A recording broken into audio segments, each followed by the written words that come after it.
इस वीडियो में हम देखेंगे RAS मेंस के पेपर 3 की यूनिट 3 का खंड अ खेल और योगा। खेल और योगा में टॉपिक्स देखें तो कुल 14 टॉपिक्स हैं। शुरुआत में भारत और राजस्थान की खेल नीति है, फिर स्पोर्ट्स अथॉरिटी ऑफ इंडिया है, RSSC है, राष्ट्रीय और राज्य के खेल पुरस्कारों के बारे में है, एक टॉपिक योग का दे रखा है, व्यक्तित्व कौन कौन से हैं खेल में, प्राथमिक उपचार और पुनर्वास क्या होता है, भारतीय खिलाड़ियों का Olympic, Asian games, Commonwealth games और पैरालंपिक में भागीदारी कैसी रही है। पहला टॉपिक है राष्ट्रीय खेल नीति 2001। खेल और शारीरिक शिक्षा से संबंधित गतिविधियां मानव संसाधन विकास के आवश्यक घटक हैं। अच्छे स्वास्थ्य, साहचर्य, मैत्री, प्रतिस्पर्धा की भावना को बढ़ाने में मदद करता है, जो बदले में नौजवानों के व्यक्तित्व के समग्र विकास पर सकारात्मक प्रभाव डालती है। खेलों में उत्कृष्टता, राष्ट्रीय गौरव, देश प्रेम की भावना को बढ़ाती है। खेल लाभकारी मनोरंजन प्रदान करने के साथ उत्पादकता में सुधार और सामाजिक सद्भाव और अनुशासन को बढ़ावा देते हैं। प्रथम राष्ट्रीय खेल नीति 1984 में देश में खेलों के स्तर को बढ़ावा देने के लिए तैयार की गई थी। जहां तक शिक्षा के क्षेत्र का संबंध था, राष्ट्रीय शिक्षा नीति 1986 में खेल नीति के उद्देश्यों को शामिल किया गया था। राष्ट्रीय खेल नीति 2001 के अनुसार केंद्र और राज्य सरकारें ओलंपिक संघ, राष्ट्रीय खेल संघ के संयोजन के साथ खेल के व्यापक आधार, राष्ट्रीय और अंतर्राष्ट्रीय स्तर पर खेलकूद में उत्कृष्टता प्राप्ति के दोहरे उद्देश्यों का संयुक्त रूप से अनुसरण करेंगी। शिक्षा पाठ्यक्रम के साथ साथ खेल और शारीरिक शिक्षा को भी प्रभावी ढंग से एकीकृत किया जाएगा। ग्रामीण और जनजातीय क्षेत्रों में छिपी हुई प्रतिभाओं को सक्रिय किया जाएगा। राष्ट्रीय और अंतर्राष्ट्रीय स्तर पर उत्कृष्टता प्राप्त करने के उद्देश्य पर विशेष ध्यान केंद्रित किया जाएगा। राष्ट्रीय और अंतर्राष्ट्रीय क्षेत्राधिकार से जुड़े सभी मामलों के मार्गदर्शन के लिए उपयुक्त कानूनों की शुरुआत की जाएगी। खेलों के प्रसार पर ध्यान दिया जाएगा। ग्रामीण और शहरी क्षेत्र, विद्यालय एवं महाविद्यालय स्तर पर सरकारी मशीनरी, खेल संघ, औद्योगिक उपक्रम को कार्यक्रम से जोड़ा जाएगा। महिलाओं की भागीदारी सुनिश्चित की जाएगी। दूर दराज के इलाकों पे, पूर्वोत्तर भाग में, ग्रामीण क्षेत्रों में विभिन्न योजनाओं के अंतर्गत विशेष ध्यान दिया जाएगा। तटीय इलाकों में तैराकी, आदिवासी क्षेत्रों में तीरंदाजी की संभावनाओं के दोहन के लिए प्रयास किए जाएंगे। शिक्षा के साथ खेल का एकीकरण किया जाएगा, पाठ्यक्रम में शामिल किया जाएगा, मूल्यांकन प्रणाली में शामिल किया जाएगा। शैक्षणिक संस्थानों में शारीरिक शिक्षा पर जोर दिया जाएगा। बुनियादी ढांचे का विकास किया जाएगा। मैदानों और स्टेडियम का उपयोग और रखरखाव सुनिश्चित किया जाएगा। विशेष प्रशिक्षण शिविर आयोजन किए जाएंगे। राष्ट्रीय खेल संघ को और मजबूत किया जाएगा। खिलाड़ियों को वैज्ञानिक सहायता उपलब्ध करवाई जाएगी। कोचों और खेल वैज्ञानिकों के बीच समन्वय स्थापित किया जाएगा। पोषण संबंधी सहायता दी जाएगी। अनुसंधान और विकास पर बल दिया जाएगा। उच्च गुणवत्ता के खेल उपकरण काम में लिए जाएंगे। प्रशिक्षकों, खेल वैज्ञानिक, रेफरी, अंपायरों को प्रशिक्षण दिया जाएगा और विकास किया जाएगा। खिलाड़ियों को प्रोत्साहन दिया जाएगा। आवश्यकता की स्थिति में उपचार, बीमा कवर, चिकित्सा के लिए पर्याप्त सहायता दी जाएगी। नौकरियों में आरक्षण दिया जाएगा। प्रोत्साहन राशि से सम्मानित किया जाएगा। अनेक पुरस्कारों से सम्मानित किया जाएगा। खेल को पर्यटन से जोड़ा जाएगा। खेलों के लिए संसाधन जुटाए जाएंगे। सरकार खेल संघों और कॉरपोरेट घरानों के बीच में एक समझौते करके निजी क्षेत्र का योगदान सुनिश्चित किया जाएगा। अगला टॉपिक है राज्य खेल नीति 2012। इसका विजन क्या है? खेल सुविधाओं का विकास करना, प्रतिभाशाली खिलाड़ियों को पर्याप्त अवसर उपलब्ध करवाना, प्रदेश को खेल के क्षेत्र में देश में अग्रणी राज्य के रूप में स्थापित करना, ऐसा वातावरण तैयार करना जिससे ज्यादा से ज्यादा नागरिकों को खेलों के प्रति आकर्षित किया जा सके। सभी नागरिकों को खेलों में भाग लेने के लिए सुविधा उपलब्ध करवाई जाएगी। जन भागीदारी को प्रोत्साहित किया जाएगा। उत्कृष्टता बढ़ाई जाएगी। आधारभूत ढांचे को तैयार करवाया जाएगा। राष्ट्रीय अंतर्राष्ट्रीय प्रतियोगिताओं में भाग लेने वाले खिलाड़ियों को प्रोत्साहित किया जाएगा। प्रतिभाशाली खिलाड़ियों को सम्मानित किया जाएगा। उन्हें उत्साहित किया जाएगा। निःशक्त खिलाड़ियों के लिए आवश्यक सुविधाएं प्रदान की जाएंगी। प्रदेशों में साहसिक खेलों को बढ़ावा दिया जाएगा। खेल नीति 5 पहलुओं पर आधारित रहेगी। आधारभूत खेल सुविधाएं उपलब्ध करवाना, प्रतिभाओं को चयनित करना और तराशना, खिलाड़ियों को प्रोत्साहन करना, खेल प्रबंधन करना और खेल संघों का नियमन करना। राजस्थान खेल नीति 2013। प्रस्तावित खेल नीति के उद्देश्य निम्न प्रकार हैं। खेलों के लिए अनुकूल वातावरण तैयार करना, नागरिकों को खेलों के प्रति आकर्षित करना, अधिक से अधिक नागरिकों की खेलों में भागीदारी सुनिश्चित करना, खेलों में उत्कृष्टता को बढ़ावा देना, विकास करना,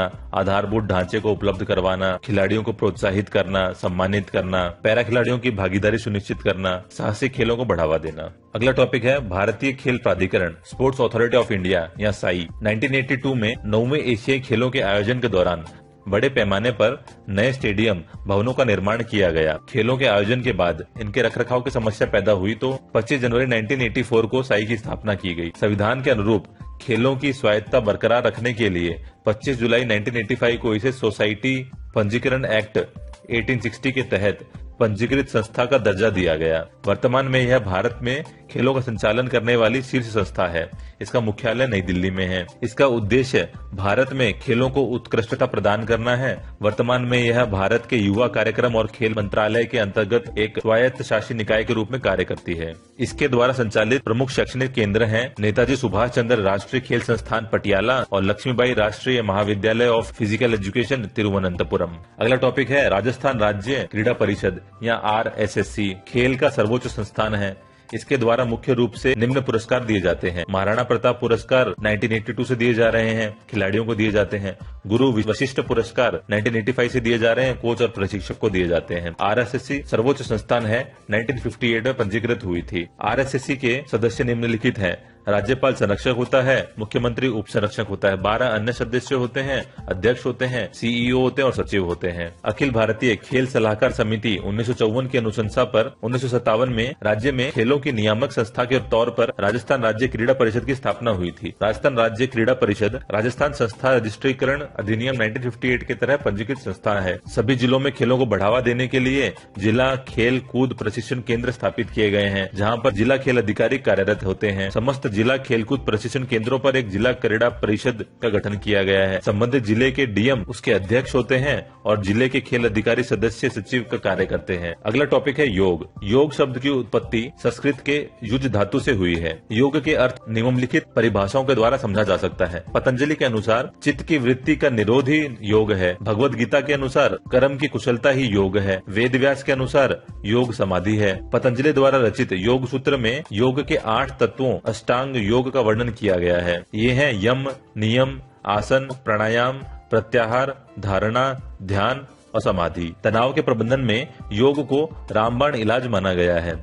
योग अभ्यास जब एक जीवन पद्धति का तरीका बन जाता है तो तनाव प्रबंधन में महत्वपूर्ण भूमिका निभाता है। योग शारीरिक मुद्राओं, श्वास लेने की तकनीकों और केवल कुछ मिनटों के लिए ध्यान लगाने तक ही सीमित नहीं है, बल्कि योग जीवन का एक तरीका है। यह कई सिद्धांतों, प्रथाओं जैसे आसन, प्राणायाम, क्रिया, मुद्राबंध, ध्यान जो स्वस्थ जीवन के लिए प्रासंगिक है को प्रतिपादित करता है। यौगिक सिद्धांत स्वस्थ जीवन की प्रथाओं को सभी के द्वारा, चाहे वे किसी भी उम्र के हों, लिंग के हों, किसी भी स्थान पर हों, अपनाया जा सकता है। जीवन के तरीके के रूप में योग भोजन, खाने की आदतों, सोच, मनोरंजन के साधन, आचरण के बारे में सही दिशा देता है। जीवन का यौगिक तरीका अगर सही तरीके से अपनाया जाए तो यह हमें तनाव से निपटने, शारीरिक और मानसिक स्वास्थ्य को बढ़ावा देने के लिए सशक्त बनाता है। यौगिक जीवन शैली के निम्न घटक हैं: आहार, विहार, आचार, विचार और व्यवहार, food, relaxation, conduct, thinking, behaviour और एक्शन। योग के 8 प्रकार हैं। कर्म योग, यह कर्म करने पर बल देता है, इसे श्रम योग भी कहते हैं। ज्ञान योग,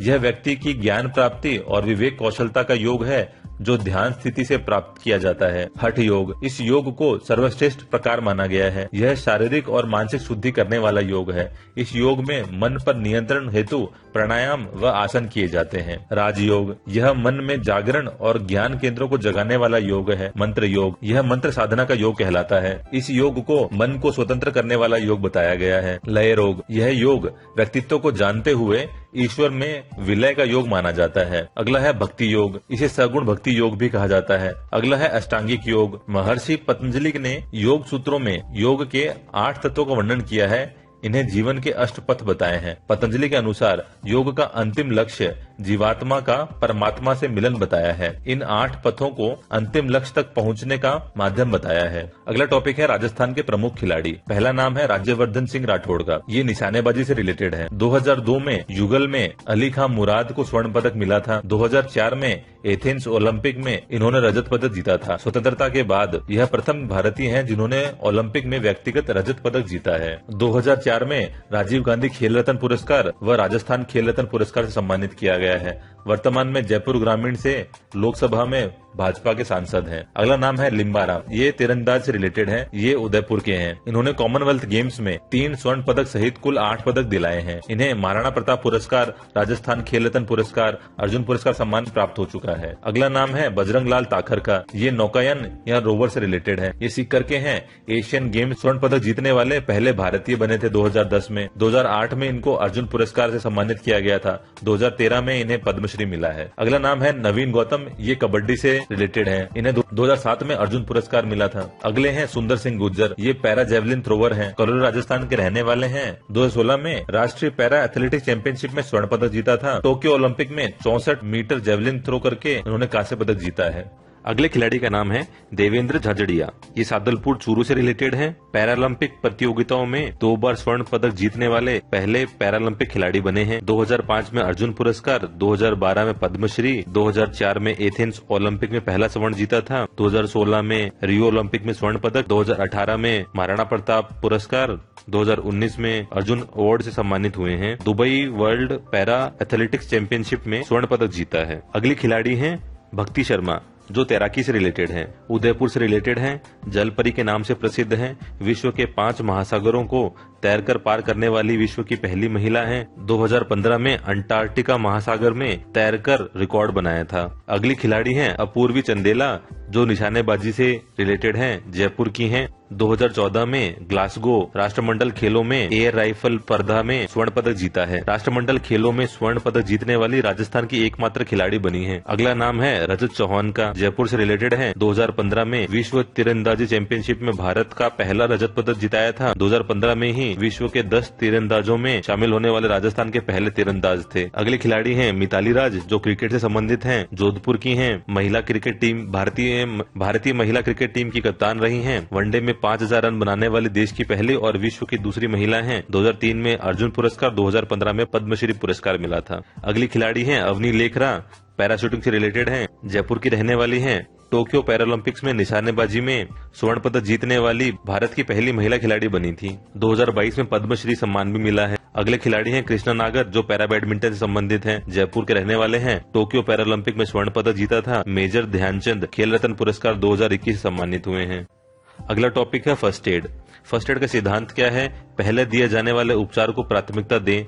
फर्स्ट एड का मूल उद्देश्य क्या होता है? तत्काल देखभाल करना, हताहतों को ज्यादा नुकसान से बचाना, दर्द दूर करने के लिए, स्वास्थ्य के लाभ को बढ़ाने के लिए, पीड़ित को सुरक्षित रूप से अस्पताल या डॉक्टर के पास पहुंचाना, जो चोट लगी है वो और अधिक घातक न बन जाए, पीड़ित को दर्द और बेचैनी से राहत दिलाना। सीपीआर क्या होता है? कार्डियो पल्मोनरी रिससिएशन जीवन रक्षक उपाय है। व्यक्ति बेहोश हो जाता है, श्वास नहीं ले पाता है, तब सीपीआर देना जरूरी हो जाता है। निवारण, चूंकि रोकथाम इलाज से बेहतर है, इसलिए उचित सावधानी बरतना आवश्यक हो जाता है। खेल के मैदान, आसपास के क्षेत्र को जोखिम मुक्त बनाए रखना चाहिए। चोटों को उचित रूप से रोकने के लिए जोर से व्यायाम करने से पहले वार्म अप की आवश्यकता होती है। राइस तकनीक क्या है? तनाव, मोच, चोट के लिए प्राथमिक उपचार का संक्षिप्त नाम है राइस। आर से रेस्ट, आई से आइसिंग, सी से कंप्रेशन, ई से एलिवेशन। प्राथमिक चिकित्सा के क्या कार्य हैं? प्राथमिक चिकित्सक को ABCDE सिद्धांत का पालन करना चाहिए।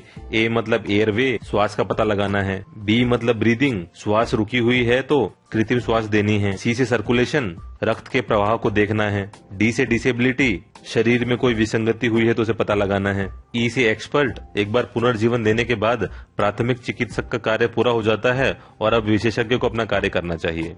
अगला टॉपिक है 32वां ओलंपिक 2020, जो टोक्यो में हुआ था। 23 जुलाई से 8 अगस्त 2021 जापान की राजधानी टोक्यो में हुआ था। 33 खेल थे, 339 इवेंट्स थे। लॉरेल पुरस्कार मोहम्मद यूनुस को मिला था। शुभंकर मिराइतोवा हैं।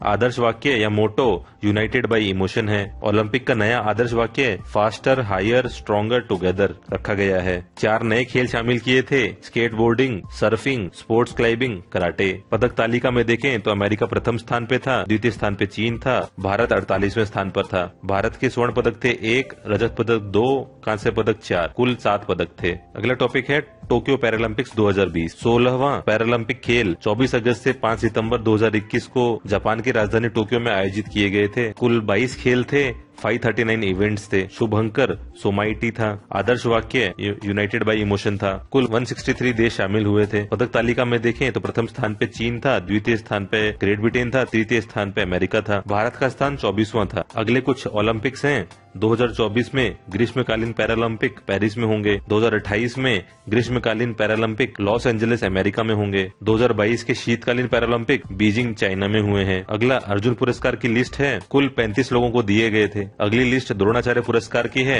जो 5 लोगों को लाइफ टाइम श्रेणी में दिए गए थे, 5 ही लोगों को नियमित श्रेणी में दिए गए हैं। ध्यानचंद पुरस्कार 2021 का 5 लोगों को दिया गया है। राजीव गांधी खेल रत्न पुरस्कार का नाम परिवर्तित कर मेजर ध्यानचंद खेल रत्न पुरस्कार किया गया है। 2021 के अंदर मेजर ध्यानचंद खेल रत्न पुरस्कार पाने वाले लोग हैं नीरज चोपड़ा एथलेटिक्स में, रवि कुमार कुश्ती से, लवलीना बोरगोहेन बॉक्सिंग से, PR श्रीजेश हॉकी से, अवनी लेखरा शूटिंग से, सुमित अंतिल पैरा एथलेटिक्स से, प्रमोद भगत पैरा बैडमिंटन से, कृष्णा नागर पैरा बैडमिंटन से, मनीष नरवाल पैरा शूटिंग से, मिताली राज क्रिकेट से, सुनील छेत्री फुटबॉल से, मनप्रीत सिंह हॉकी से।